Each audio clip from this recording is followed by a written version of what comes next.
Thank you जी ठीक है, जैसे ही फ़ोन आता है मैं पहुंच जाऊंगा। जी कमीशन के पैसे मैं साथ लाऊंगा। ठीक है जी, ठीक। सलाम। आइए सफदर साहब। अस्सलाम वालेकुम, क्या हाल चाल है जी? ठीक ठाक है? बैठे। अच्छा बड़े सही टाइम पे आए हैं, आपको एक खुशखबरी सुनाता हूँ। जनाब, कैसी खुशखबरी और खाली खाली मेरा बैंक से लोन पास हो गया। हैं? यार आपको बैंक से लोन बिल्कुल नहीं लेना चाहिए था। भाई मैंने कारोबार के लिए लोन लिया है और मैं बैंक को अपने एक पार्टनर के तौर पे इस्तेमाल करना चाहता हूँ। यार किस काम का वो कारोबार जिससे दुनिया और आखिरत दोनों तबाह हो जाएं? मतलब? अभी दिखाता हूँ यार, ये देखें भाई।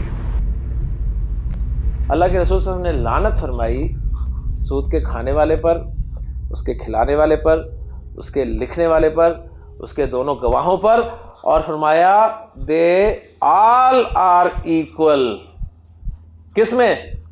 लानत में।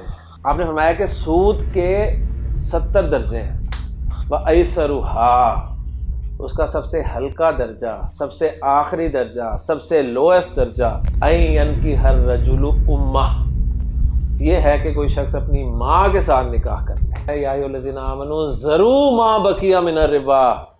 अगर आपने ये 2 हदीसें सुनी, कुरान की आयत सुनी, आपके जहन में आया कि यार मेरी ज़िंदगी में सूद शामिल है, तो मुझे छोड़ देना चाहिए। लिहाजा अल्लाह ताला ने फरमाया कि ज़रूर छोड़ दो मा बकिया मिनर रिबा। अगर सूद कुछ रहता है ना बाकी, जो तुमने लिया दिया हुआ है, छोड़ दो वो जो बाकी रह गया। इन कुंतुम मोमिनीन, अगर तुम मोमिन हो। फ़इल्लम तफ़अलू, अगर तुमने ना छोड़ा तो फ़ाज़नू बिहर्बिन मिनल्लाहि व रसूली, अल्लाह और उसके रसूल के साथ जंग करने के लिए तैयार हो जाओ।